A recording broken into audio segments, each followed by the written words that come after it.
Welcome back to Next Stop Mississippi. I'm Jermaine Flood, in with my traveling partners, Java Chapman and Kamel Cave.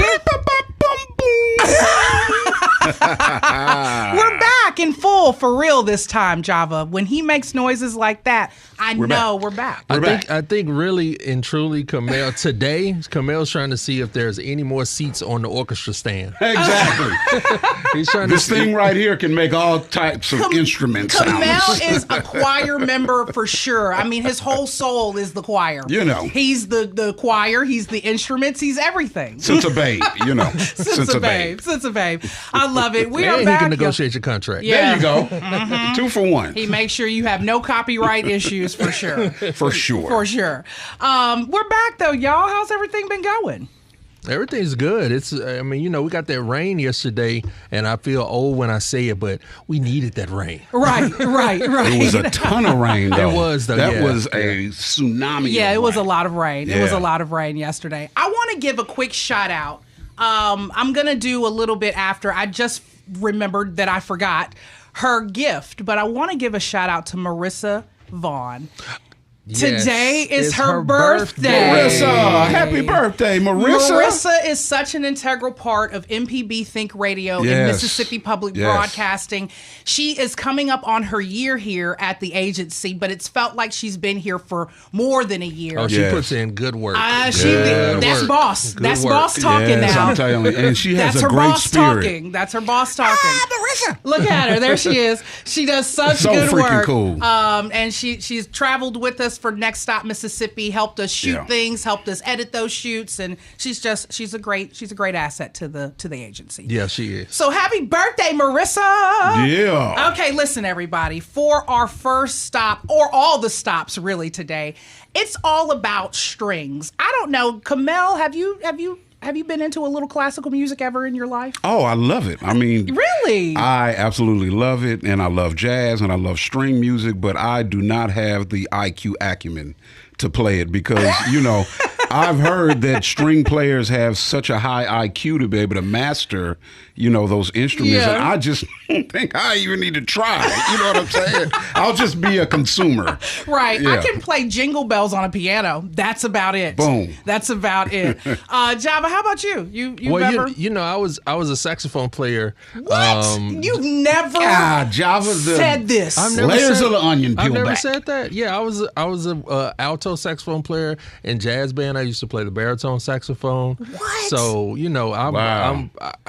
the arts. It's just something about the arts for me. So I'm super excited about our guests and our subject matter today. Yeah, this is going to be good. It's all about strings, and today we're hanging out with the Mississippi Symphony Orchestra first and second and third all the way through the show. But we're celebrating their 80th birthday this year, so I want to give a hand clap to that. Yes. We're going to learn more about them, their slate of events, and then we've got a What's Happening that deals with strings. But after that, and during this first segment, I have to go ahead and just introduce world-renowned harpist to the show, Emmanuel Ceysson. And he's super cool, too. Super cool. Hi, everyone. Bonjour. Hello. I love it. And did you hear him sing bonjour? He's so fly. You know I'm going to try something, don't you, Kamel?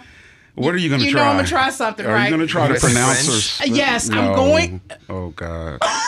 This is for the listener's pleasure right here. Yes. Tune in. So when we thought about him coming, Java was like, Jermaine, you've got to. And I said, I do. Okay. And so I had help this morning. So I was typing out concerto, and I said, Lacey, is it concerto? And Lacey goes, no, it's concerto. I love how you say, is it concerto? Yeah, I said it so hard, and Lacey said it perfectly. So I was like, ooh, Lacey knows French, right? I didn't ask her, did she know? I just assumed. Okay. So I said, Lacey, I need your help. I'm going to print something out. Help me, right? So I printed it out. I walked into Lacey's office, and I go, Lacey, help me with this sentence. And she goes, I can't do this, Jermaine. And she goes, there's supposed to be a little man that can say this to you on Google. And I say, oh, yeah, I'm getting old. I forgot there was a little speaker.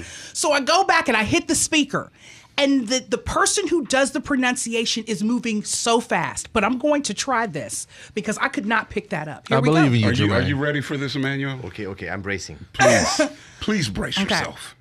Emmanuel Ceysson, merci d'avoir visité les prochaines arrêts Mississippi. Are you from Puerto Rico, France? Because you was like from three different continents right there. It's just the R's. Like, we do R a little more. Like mer. Prochain. Mer and visiter les arrêts. Help her out, please, sir. Am I doing better? Yeah, it's better. Oh, yeah. You are getting there. Merci d'avoir visité. A lifetime of practice, you'll have it. There you go, exactly. So let me do the translation for those who don't know, like Camille. Yeah. I said, Emmanuel Ceysson, thank you for visiting Next Stop, Mississippi. Wonderful. I got Next Stop, Mississippi. But I love it. you don't really need to translate Next Stop because it's the name of the show. So it's like, merci d'avoir visité Next Stop, Mississippi. Oh, Schooled you. I love that. Schooled you. I love that. I'm into it. I am so into Right. it. And I'm so into this Bravo 3 Magnificent Strings with the Mississippi Symphony Orchestra. In with us right now, in for the orchestra, we have got Orchestra Artistic Operations. It's Mr. Richard Hudson. I want to go ahead and give him a big round of applause and thank you so much for helping me put this together and bringing this world-renowned harpist to the show. Well, thanks so much for having us. We're really excited to have the opportunity to talk about this great concert. Yeah, Yes, indeed. it's going to be so good. Mississippi Symphony Orchestra turning 80 years old. Happy birthday. How do you feel being a part of the orchestra, Richard? Well, At its 80th. At its 80th, it feels normal for me because I've been with the orchestra for 30 years. Yeah. So Wow. this is what I have always hoped to be able to do with my career, is to participate in the performance of great music with an orchestra. Mm-hmm. And then I found my way into the administrative end of things, and so I added that. So I get to help fund my habit by creating the container that the concerts go in. Yeah, Making yeah. sure that they happen. So you joined the orchestra when it was half a century, basically. Yes, that's right. You celebrated the 50 years. If you want to put it like that, Emmanuel. Yeah, you celebrated 50 years. That's right. Wow. Come on now, That is Richard. awesome. That is awesome. How did you start your career out? As a musician, or how did you get into this role? Well, when I was in high school, it became apparent that I was no good in sports, and I had no future there. And I had some natural aptitude as a musician and supportive parents who said, well, if you want to learn an instrument, we'll make sure that you have the opportunity to get private instruction. And I had some good music, high school music programs, and realized that this is really where I had the most fun. This was tremendously enjoyable for me. Wow. So I went to college to extend that experience, and at the end of that, I was convinced that I wanted to perform as a musician with orchestras for the rest of my career. Nice. And so I went about auditioning for orchestras and was able to get some work here and there, and freelanced in Boston for 10 years and played in Mississippi with the Jackson Symphony for 2 years in the 80s. And then my wife and I, we moved up north for her to pursue her studies, and I freelanced around Boston. And then when that period kind of came to a natural end, we said, well, what are we doing now? And I began auditioning for orchestras again around the country, and won a position with what had become the Mississippi Symphony Orchestra back in 1993. Yeah. Come on now, Richard. Yeah. That's what I'm talking about. You've been around, sir. I know it. Talk a little bit about this orchestra's mission. What is that? Well, our mission is to basically create for the state of Mississippi, the citizens of the state of Mississippi, an opportunity to hear really tremendous music. And we happen to be able to focus on more classical music, and some people have the idea that they're not going to like it because it's different, but it is different. But it's the music with strings and trumpets and horns and trombones and percussion, and it goes from 400 years ago into yesterday in terms of when it was composed and how relevant it is. And what we're always looking for are opportunities to present this music around the state and to our audience here in Jackson. So, our mission is to create beauty Right. by working together as musicians. Right. Now, your organization does the Pops series. We Is do. that correct? Yeah. I tell you, I truly enjoyed, and not selfishly because our law firm was involved, but the show that you guys did with Jacktown Sons and For Washington at Jackson Academy blew me away, and it was so unique. You know, I've been to, of course, different pop shows, and they're all just dynamic, but this was just so on edge. What did they meld the two together? Yeah. I mean, tell them about that. People were just turning around like, "Do you see this?" Well, these guys they're Kamel, dynamic. I'm mad at you. You didn't take your cell phone out, but go ahead, Richard. They're dynamic performers, and we were given the opportunity to work with them and to create the arrangements. If you have music that you're singing as 4 people and you want to add an orchestra, that's actually quite a large task. And so you have to find an arranger, someone who will then spread the music out throughout the entire orchestra and give a background. So we planned this concert in conjunction with them and said, what songs would you like to sing? And they said these, and we went out and got arrangements made and then performed it. And they were just delightful to work with. And it was a wonderful opportunity for us to work with a very successful local group who ordinarily we wouldn't get a chance to. So That's awesome. And we're looking to increasingly do those kinds of projects because, first of all, they're successful. Second of all, they're exciting for us to do as performers. I mean, we get to do this great, a lot of really wonderful songs, tunes that we wouldn't ordinarily be asked to play. Right. That's awesome, Richard. I love Jermaine, that. to watch the process or hear about the process of them doing charts for a show like that, it is so intense. I'm mad that I was not invited. You can't. When did this happen, Kamel? When was that show? I was coming back from a surgery, so I barely popped in just for that. Yep, but it happened when I knew you. That's right. Shout out Frescona Law Group who did not put you on the guest list. It happened when I knew you. Got it. So here's the thing about Pepsi Pops. They have MSO. I'm a just intercede here. The MSO Pops 2 is coming up. That I don't know if that's not the same thing, is it? No. It's not the same thing. That's going to be an all John Williams performance. Okay. And if you know the name John Williams, you know he's composer for the Star Wars movies. Wow. And just so many E.T., other great Jurassic Park. all of these. Schindler's List. Indiana Jones. God. One of my favorites. So literally February 22nd, he's going to be here? No. His music will be played. Yes, Jermaine, come on, let's dial it. Let's dial it back. Let's dial it back. But from a composer perspective, he'll think the important part of him is out there working in Mississippi. Yeah. We'll be doing music that he created. And Awesome. and he created it for an orchestra.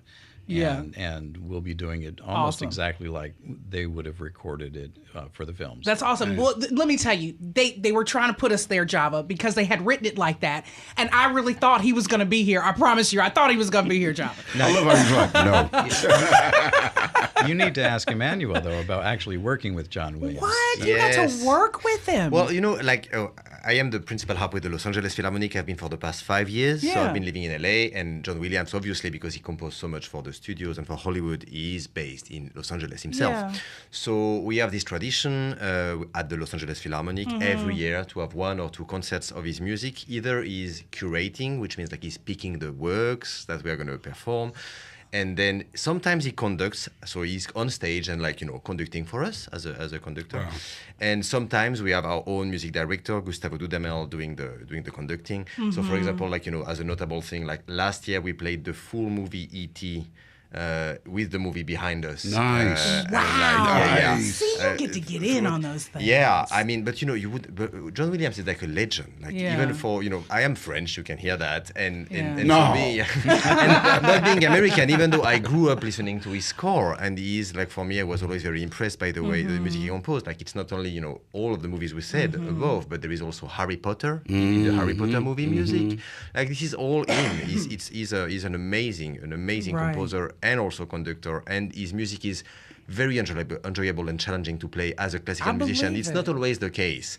Sometimes you play some movie music that you wait a lot. You play 3 notes and you wait. Yeah. No, this with is John Williams, you have to dynamic. be engaged and you have to be focused, and it's great, very dynamic music. It's amazing. Yeah, it's dynamic. It's very challenging for the orchestra to perform because the parts are written with the best players in the world in mind. I mean, when John Williams is creating this music, he's writing it for the studio players out in L.A. and those folks can apparently play anything. Yeah, and speaking of LA, have y'all been in touch with Emmanuel, John, and maybe what's happening out there with the fires and everything? Well, it has been a dreadful period, to be honest. Yes, you were speaking about the rain. I was about to say, like, please send us some. We need some rain. Yeah. God bless you and guys. now they're kind of dealing with some of the mudslide issues. Yeah, so now we possible. had like 2 days of rain, and now they have mudslides. But it was really frightening. Usually, I mean, I moved to LA in the 2020s, and we had pretty horrible fires in the summer. But I mean, it didn't occur to me that those could happen in the winter. Now What a in the middle of pestilence. winter, and it was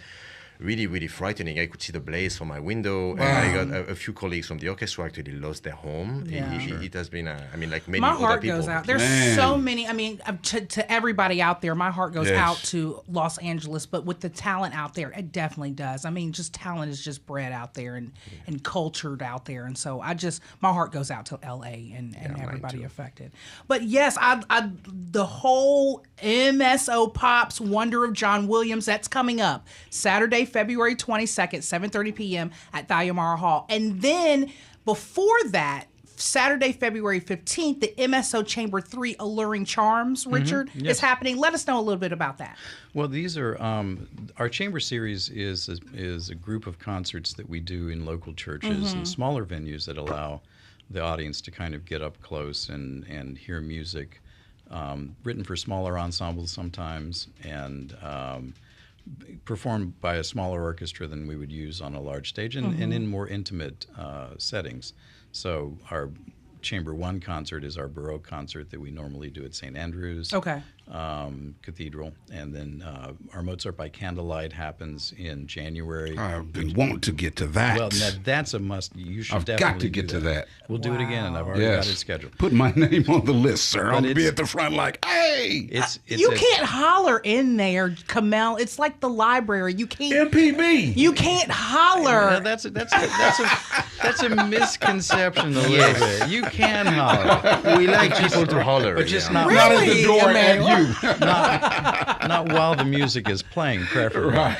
Although That'll be him. 18th century audiences didn't seem to have a problem hollering in the middle of a performance. Really? Yeah, demanding that a movement be played over again because they enjoyed it so much. Now, So that's they were, something that happens in the black church. They were very active. That is definitely a participants. very much Yeah. a thing that they'll be like, sing it again, Yes, indeed. bring it back Yes, around. indeed. We you like know? that. So, yeah, I love that. So I mean, we've acquired this kind of stuffy way of thinking about ourselves, but we really don't. We're not that stiff. Not that stuff. That's what I think when people think about the orchestras, around and MSO is included in that. It's that barrier of I don't know how to act if I were to go to the symphony orchestra, or do I need my tux to go to this performance? You know, do? Absolutely. And a tie. You only need a tux if you're on stage, and That's right. That's our dress. But audiences have realized that they can attend in something that they feel comfortable with, and some people like to use it as an opportunity to dress up. We Sure. don't have much of an opportunity to do that now because we've gotten so casual in the world. But some people like to, get a nice dress on or a suit and a tie, And make it And other fun. people are going, I just want to feel comfortable. I Jeans and wanna, a tee. That's right. Yeah. And no one cares. Yeah, jeans Well, I and a want tee. to ask Emmanuel before you get into it. How did you get started in music? Like, what was Well, your... we're gonna get to him. Oh, See, I gotta get you the notes. I gotta know. Gotta get you the notes. I don't have anything in front of me. But what we're gonna get into though, before we get to him, is the Bravo 3, his actual orchestra. Orchestra? Concerto. we love Jermaine. All right. And Bravo 3, Magnificent Strings, Yeah, it's Bravo, going to be tomorrow, Saturday, February 1st, 7:30 p.m., Madison Central High School. Okay, Kamel, ask him about that. No, I ain't asking. No. But Emmanuel, what can we expect and what can the audience Yeah. expect out of you tomorrow? I mean, it's not only me; it's me and the orchestra. So let's go back to the basics. So tomorrow, the concert is going to be in two parts, and so the first part includes what you say, like a concerto. What is a concerto? Basically, it's like when you go to a pop concert, you have the lead singer in front of the stage with his band. So a concerto is the same concept, but from hundreds of years ago. Yeah. So you have like a soloist, so like the lead singer, in front of the orchestra, and then the orchestra is playing to accompany him, and like sometimes they take main role, but it's what it is basically. So tomorrow I'm going to be sitting in front of the stage, next to the conductor Kraftenbeck, and with the Mississippi Symphony Orchestra, accompanying me in a piece by a Russian composer called Reinhold Glier. Anyway, it's a very beautiful piece that was written sometimes in the middle of the 20th century, so like 70, 80 years ago. Actually, the age of the orchestra, we should have checked the date. Yeah, maybe you could have premiered it. Yes, yeah. And so I'm going to be we'll start the concert with this piece, which is like, around 25 minutes of like very, very lushy and beautiful music. It sounds very romantic. It's a really beautiful piece. Perfect for Valentine's Day coming up. Actually, Oh, yes. absolutely. It's Yeah. a great idea. And then the orchestra is going to go in the second half with a very beautiful symphony band by a German composer, Johannes Brahms, from the 19th century. 18th, 19th, and a really like amazing piece. So there is the orchestra, which becomes the star of the show. Nice. They are like Say the word that I'm going to chop up real hard. Repertoire. Say that. repertoire. Oh my gosh. Now, Can you record that for her? I love it. That's going to be the repertoire. All right. Emmanuel said it the French way, but you said it the American the way. American Yeah. Yeah. You're good. I want to make it so pretty. Okay. And if you want to be more, like you can say rep. The rep. The is rep. gonna be- Yeah. That's kind of him. That's him. There That's you him. go. That's him. Okay, everybody, we're going to come back with more Emmanuel, more MSO here. But we're going to check out what's happening around Vitamin String Quartet's neck of the woods because they're going to be performing tomorrow. That's going to be at the historic Saenger Theater, the music of Taylor Swift, Bridgerton, and Beyond. You're listening to Next Stop Mississippi on MPB Think Radio.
A band that has single-handedly made me appreciate the classical genre more than ever. With over 2 billion streams and more than 1 million physical units sold, the Vitamin String Quartet has had 7 albums to chart on Billboard and has established classical crossover as not only a real thing, but also as a popular genre. They have joined the show to discuss all of the latter, plus their upcoming concert featuring the music of Taylor Swift, Bridgerton, and Beyond at Hattiesburg's historic Saenger Theater, February 1st. Right now, I want to introduce what we call the SQ, that's the Vitamin String Quartet, to Next Stop Mississippi. Thank you all for coming on. Hey, thank you for having us. This is great. This is for sure. I know I've made it in the world when I have Vitamin String Quartet on Next Stop Mississippi. But when I seen that event come across my eyeballs, I was like, no, I've got to have them. And the reason why is because, of course, I'm a Netflix Bridgerton fan. Y'all got me there. Yep, we got a lot of people with Bridgerton for sure. Y'all, right. Y'all have got me there. Okay, so let me give y'all a little bit of backstory about what I've learned over the time of knowing about you all. So, of course, I got introduced on Bridgerton. I'm sitting there watching an episode. You're watching it for the content, and then you hear this music, and then you're like, oh, that's dope. And then you hear the next song, and then you're like, oh, that's dope too. And you're like, what is happening? So me and my best friend started talking about the whole Bridgerton series, and she goes, and this was years ago, and she goes, I actually have been playing that band to my classroom. She teaches elementary school. And she says, I've been playing that in between like our lessons to keep the kids calm. And I was like, really, Sharita? She was like, yeah. And it works. It really does work. And so that's basically my introduction to y'all. And I just want y'all to know how dope it is to love classical music now. Well, that's something that we really like to hear from anyone who tells us. We hear that a lot. We hear from people a lot about how we kind of open their ears to a new type of music. Yeah. It's awesome. It is so awesome. Okay, so I got to get into who I'm talking to because I looked up and I was like, do all the members stay the same? So, okay, introduce the members that are sitting in front of me right now. Okay, so I'm Earl Manian, and I'm the violinist for this run. Okay. My name is Derek Stein, and I'm playing cello with Vitamin String Quartet. Okay. My name is Sarah Zunn, and I'm playing violin as well. Anna Kreidler, also viola. Yeah. Awesome. So I saw you say, no, we don't stay the same. So tell me how this works. How do the members of Vitamin String Quartet work? It works in like projects? Yeah, so it's Vitamin String Quartet is a very tidy name that we like to use because it's 4 string players playing together, but it's more like a collective of instrumentalists, arrangers, producers, and then we have a huge team that is from the record label that manages the quartet that really makes everything work so that all we have to worry about is performing. But I want to say on our current roster, there's probably maybe 16 of us in total between we have a group on the East Coast and then we have a group on the West Coast. And we decide who's going to play. And there's a whole bunch of different circumstances that we consider when we choose who's going to go out. Yeah. But it's all everyone involved is very good, and it's a really good team and a really good collective. Yeah. Since formed, is there any original members who were there basically from the formation of VSQ? No, not from the original, not from 1994 or 5. It really started out as a record series, and there weren't public players going out to perform as Vitamin String Quartet up until probably around 2012, and then they started to develop this live show, and I've been around since then. But as far as like from the early days, as in the late 90s when the series started, I don't think there's anyone left from those days. So just talking about that, and anybody can answer, when they started in the 90s, was it on this whole classical crossover movement? Yeah, it was basically, I think the first ones there was a tribute to Led Zeppelin. That might have been the first thing that they put out. And I think 94. And then I remember being a kid and buying the Tool tribute album also. And it actually, interestingly, didn't say Vitamin String Quartet. It said the String Quartet tribute to Tool. And then on the back, it said Vitamin Records. And then the reason why we're called Vitamin String Quartet now is because Vitamin Records is a subsidiary that was putting out these string quartet tributes to all these bands. And then when iTunes came up, they had to put an artist label to it. So then I think the default answer was just Vitamin String Quartet because it was the string quartet stuff under Vitamin Records. I know that's such an enthralling, thrilling explanation. It is. It was. You know, It really is. but I'm sorry I don't have a better one. Like this giant came down from Earth and told us that you shall be named Vitamin String Quartet. That's it. And I like the voice that you did it. It makes it sound for real. You know, we can go with that mythology if you wish. If that's where we want to lead with that, I'm fine with the giant and the voice. You know, too. I like that's fine. That's the new story. That's the new story. Yeah, I love it. I love it. Okay, so let's go into you all's passion for playing music. You already said the instrument that you all play. I want to kind of go one by one and just figure out if you've been playing since you were a baby, if you picked it up when you were adult, like I need something to do, and then now you're here. So just one by one, let me know like how you matriculated to your instrument, basically. Oh, well, so I'm pretty probably still pretty nuts. I was diagnosed as a little kid with a hyperactivity disorder. So like my parents basically signed me up for violin lessons when I was They were really like, little. "What's something in that baby's hand?" Yeah, that's right. Get him out of my house, wrecking my whole house. Stop that. So they put a violin in my hand, and it worked. I mean, you know, sort of, kind of. So that's. Some of my earliest memories are falling asleep listening to my father practice cello in the living room, and I wanted to be like him. And so I think I was maybe around 4 years old when I got my first cello lesson from my dad, and the rest is history. So cute.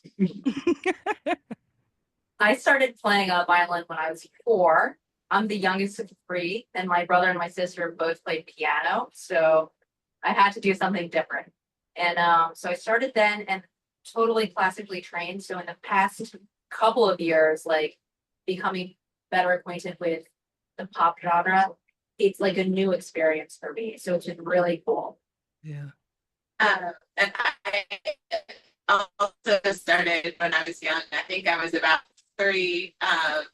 And for me, I was also classically trained, but I loved listening to pop songs. And that was always like, and especially like I listen back to the songs that I loved when I was a kid. And they're always these songs that have like great string arrangements in the background. And I'm like, oh, that's why I liked that. So, you know, it's like I love doing what we do right now. It's just brings it all full circle. That's awesome. Okay, so I'm a former choir member. How long does it take you all to kind of like get together and meld your sound? That's a great question. I think the long answer is that we've been working on this for a while. So like Derek is like OG. Well, there's no more OGs, but like he pretty is much close. 2012, baby. Boop, boop. No. Yeah, he's pretty much as close as you're gonna get, and I'm probably second. And it's like I've been around the scene for like 10 years, I think. So like that's but so we all know each other, and then I know Ada and Sarah because we're New Yorkers. So like that's like I've known them for like decades too. So it's even like the preparation isn't admittedly that long. Like like we will like before this tour we had like 3 like super intense rehearsals, but like we didn't have like months of prep time or anything. It was just this is what it is. But we all have a really good chemistry together. We all know we all kind of know each other already for a long time, at least through these. The groundwork was already laid, is what I'm saying. And then like so, it's a long and short answer, I guess. Yeah, that's awesome. Okay, and then for somebody, how does it feel to be world renowned? I mean, you're part of an 18-member group, basically, but I mean, people are crazy about y'all. How does that feel? Yeah, go ahead. Oh, I think for me, it's really like incredibly. It's just a gift to we come out after the shows and we do a meet and greet and like get to talk to everyone who's been at the show and just to hear how it's been a part of people's lives. And I think it is just really like wonderful to like know that it's making it like being a part of so many different people's like day to day, or like these big, you know, like their weddings, or like so it's just such a generous thing that they give us to like let us be a part of their daily lives. I like it's really wonderful for me. That's right. It would be It's mind kind of an blowing. interesting.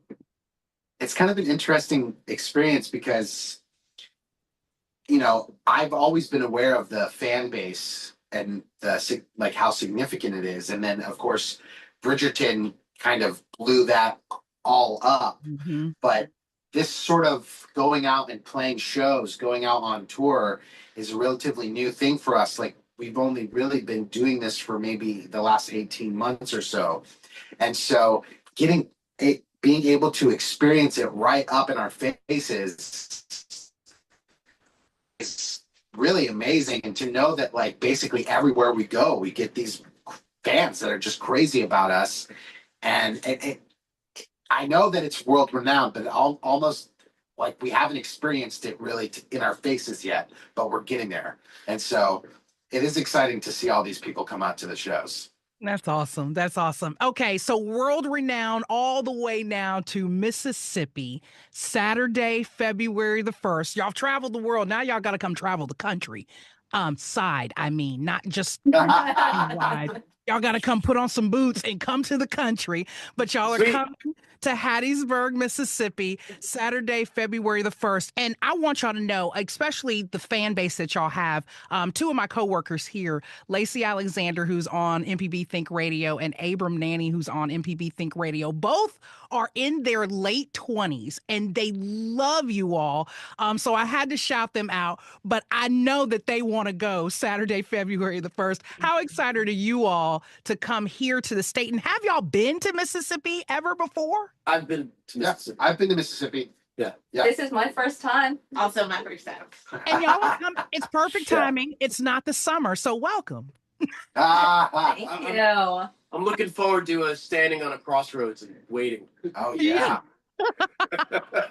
Y'all, come on.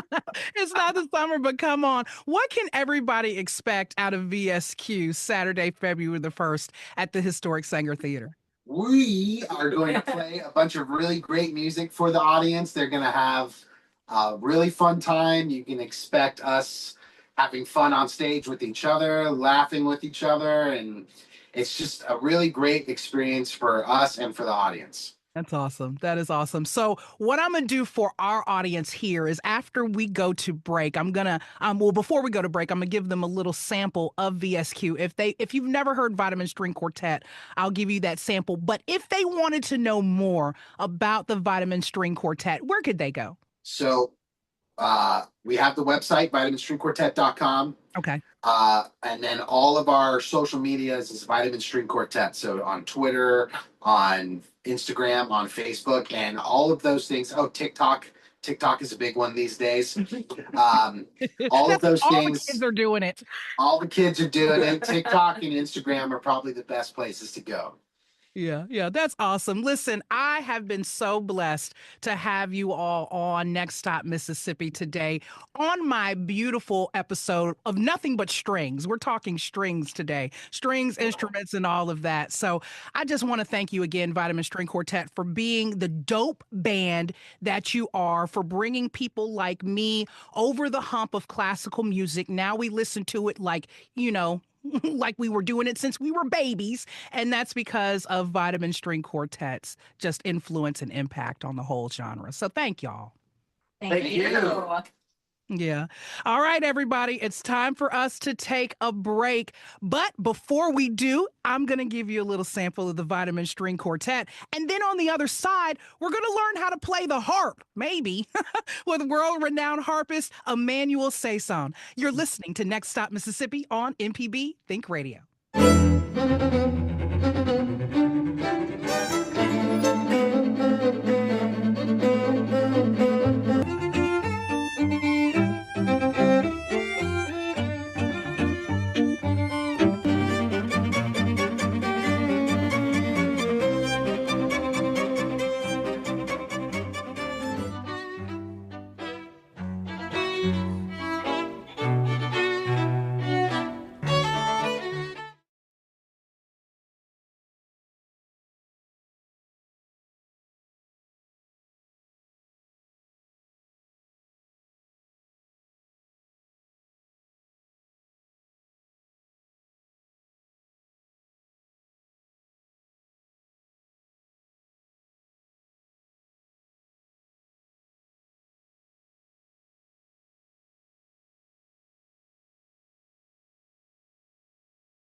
Welcome back to Next Stop Mississippi. I'm Jermaine Flood, in with my traveling partners Java Chapman and Kamel King, and we are still in with the Mississippi Symphony Orchestra and world-renowned harpist Emmanuel Ceysson. And I can say Ceysson. Ceysson. Well said. And I know it. Okay, gotta listen, to start this segment off, I wanted to open up the phone lines because I'm feeling real generous right now. 1-877-MPB-RING. That's 1-877-672-7464 if you would like to win a pair of tickets to see world-renowned harpist Emmanuel Ceysson tomorrow. Tomorrow. That is going to be happening. So if you'd like to win tickets, again, give us a call, 1-877-MPB-RING. That's 1-877-672-7464. And you can see the world-renowned harpist who was chosen among 70 others of his best peers. 80 others. In a blind. He was the first voice contestant. He's not blind. No, it was a blind. He's not blind. An anonymous audition process. He is not a blind harp player. He's not, but he was chosen in a blind audition process. You know, that's how the voice is set up, Emmanuel. Yeah, I know. Well, they took it from us. Come on, they took it. They stole it from us. I believe it's it. Like the idea of an audition, basically, is like, I was so. You don't have a lot of harpists in any orchestra. Like, when you think of orchestra, you think a lot of violins or like cello, basses. But then, like, usually harp, when there is only one player. Yeah. And so if you want a job in an orchestra, this player needs to either retire or die. God bless them, right? You don't want them to die. But anyway, and so when this person leaves, then the orchestra organizes an audition to hire a new harpist, you know? And so what happens is, like, you have a lot of harpists that want jobs. So you end up like with 80 other people, and so they want to pick you in the most fair way possible. And so basically they put on a screen, the panel puts on a screen like in The Voice, and they are behind the screen, and you come and play whatever they demand you to play behind the screen, so that they don't know who you are and they don't know what you look like and things like this. And so then you go to the next step. So from 80 you go to around 20 people. So the second stage, it's the same thing. Was there always a problem with somebody being like, I like that harpist because they are cute? Well, I don't know, but it makes sense, though. Well, yes, there was. Really? Well, not so much cute, but I don't like them as a trombonist because they're a woman. Wow. Or something those like things. That. Those things. Kinds of things. Or I don't think that it's appropriate to have that kind of person playing that instrument. And there was all these bad stereotypes that we had to work our way through in the 50s and 60s and 70s. And the screened audition became the solution to a lot of those problems. Or somebody may be, a tad bit ugly. No. And you look at them like, I just cannot look at their face every day. No, playing harp, not them. Okay, so I wanted to get into one. I had a question that I had asked Richard before Emmanuel came. And because I wanted Emmanuel to play some kind of harp in studio on the show. So I said, Richard, is there such thing as a mini harp? You didn't Google it or ask ChatGPT? No, because I like the old school way of asking questions before you. Yeah, you just innocently. And so he goes, no, I don't think there is. And there's not a mini harp, but there is a mini harp, kind of, right? Yeah, there are harps of every size. You can find them in every size and things like this. But I specialized in one kind of harp, which is called the classical harp, and so they come in one big size, and you can move them around. And how much do they cost? In the 50K. In the 50,000. Yes. Yeah, depending. Then you walk. How much do they weigh? Around 60 to 70 pounds. And it's like playing what, like 10 guitars in a row? Well, if you picture a harp, it's like you see a piano. It's as if you would put a piano upside down. That's right. And you would expose the strings of the piano, and so then we plug the strings with our fingers. But people have this image of the angel playing the harp. It's pretty it's very like that. They have this little instrument that so for angel it's small. For me it's a big one, and so you just plug the strings like this. So do you have fingertips? or rather, I do have fingertips. You have fingerprints. Yeah, I do have like calluses, you know, because the strings are actually much harder than people. There's no finger know. covers. No. Then it would alter the sound. Like we don't use picks. We don't use picks like guitar players. Exactly. We use the skin to actually, in order to create the most beautiful sound, you really need to use your bare skin on the So strings. basically, I asked Richard. I asked Richard a silly question because Emmanuel, you can practice on anything. You can practice on a piano. You can practice on a guitar. Anything with a string or notes. No. Well, piano not really, because a piano, to play it you need the keys, and like, you know, it's a very different approach. It's like, it doesn't feel like a string. But for example, if I am without a harp for a long time, which is not good, like some people bring with them like tennis rackets with like only they remove one row of strings to have like to be able to practice their plucking. I mean, it doesn't sound like an instrument, but it's just to get the like to keep your calluses in good shape. You need to kind of pluck something. Gotta keep them strong. Gotta keep them strong. Oh wow! So how do you act without your harp? Are you upset? Are you mad? Is it like when I get hangry? I'm hungry and angry at the same time. Well, you know, it's I would say it's very much playing a classical instrument is like very much being an athlete in a way. You need to be at it almost every day to keep in shape. It's like it's you know it's very refined. It's like you don't need a lot of muscle, obviously, but you need to have precise fingers and like, you know, get to it every day. Like Richard here plays the French horn, which is an instrument that you blow into, and you need to keep in shape and train on a daily basis to be able to deliver at the concert. Right. Kamel, you were asking about that, weren't you? Yeah, well, I just wanted to know how to, you talked about how many different orchestras you've played with, and I'd like for you to speak about the generational different mindset and ideology as far as playing in orchestras and moving around. But even with that, with all of these different orchestras and the competition, how did you get to your level of excellence to be able to have moved around and done these things? Oh, well, thank you first of all, to be praising me so much. But it's like, I think, the harp came to me when I was a very young boy, which is, pretty strange for a young boy to ask their parents to play the harp. What happened is like, in France, we have this system of like music education that you can go to when you are young. You don't need to pick an instrument right away. You first learn the basics, like, how to read the music, how to... and you listen to a lot of music. And so when I was like 6 years old, I listened to a piece by a very famous composer called Mozart. Yeah, of course. And so he composed one piece for harp. It's actually a concerto for flute, harp, and orchestra. And so in this piece, the harp has a very big part, and you can hear it like in a very, very prominent way. And so I listened to the sound of the harp, and I fell in love with it. Like it was like, what is this instrument? I didn't even know how it looked like, what it looked like. And I was like, this is such a beautiful sound. I want to do that. So I asked my parents, and so there's only 50,000 parents. So the good thing is that when you start, you can actually rent a harp, and you start also on a smaller instrument because your size is also like I was a small boy. Yeah. So anyway, I started with the harp when I was 7 years old. I want to see Actually, pictures. you have a video. If you look on YouTube, there is a video of me at a talent TV show. When I was like 7 years old. Okay. It's really funny. Just type my name on YouTube and it's going to pop up. And so, anyway, I ended up, and I loved it. What I knew is that I was really like, when you love something, your parents don't have to ask you, go and practice your harp. Like, I would actually, by myself, go to the harp every day. Of course, when I was 7 years old, I wouldn't play 3 hours. I would do like, 15, 20 minutes. But that was sufficient for what I had to do. Yeah. And it went on in my life. Like it was part of my daily life. Yeah. And so then when time was coming to pick a career, I decided to we have like a very big school of music in Paris called the Paris Conservatoire. And so I got in. I had to audition for this one too, and I got in. And so I thought to myself, okay, it is 4 years of study.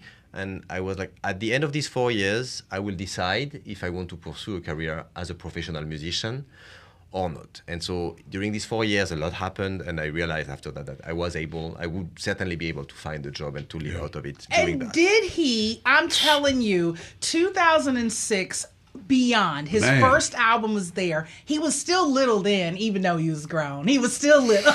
But I love it. And then fast forward to your latest in 2023, that latest album. Yeah. Say the name of that. I don't want to chop it. Ballad in Red. is the one? Poétiques de l'instant. De l'instant, poétique de l'instant. So it's That was yeah, good, it's Jermaine. yeah. That was good, Jermaine. Yes, you're getting there. You're getting there. So it's like this is with a string quartet. Awesome. Good friends of mine. So harp, Awesome. and you just had a string quartet before in love the other segment. And so like it's harp and string quartet. Yeah. Love it. Okay, Bravo 3, Magnificent Strings, Mississippi Orchestra. Congratulations to our winners. They were excited. The phone lines were blowing up. I couldn't even hear it was ringing off the hook. That's tomorrow, Saturday, February 1st, 7:30 p.m. Richard, if they want tickets, where can they go? msorchestra.com. They'll be able to get tickets online, but they can certainly buy tickets at the door as well. Madison Central High School, 1417 Highland Colony Parkway, right there in Madison. And this is a great opportunity also to bring young people. Our student price tickets are $5 for everybody who's a student. And we really encourage that kind of participation. I love this. Wonderful. I loved having Wonderful. you. Emmanuel, you have graced Next Stop. thank you, it'll Jermaine. never It be was- the it was- it same. was- Bring your Pleasure, mini thank harp you. the next time. Yes.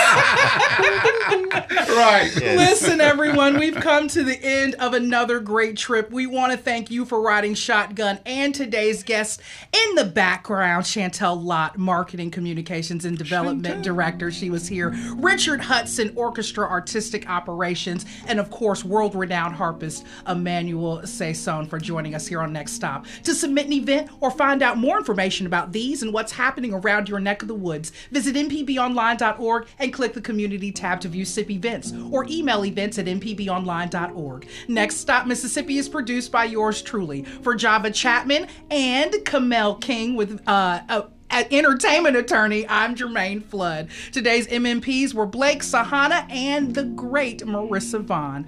Join us next Friday for another great trip here on Next Stop Mississippi.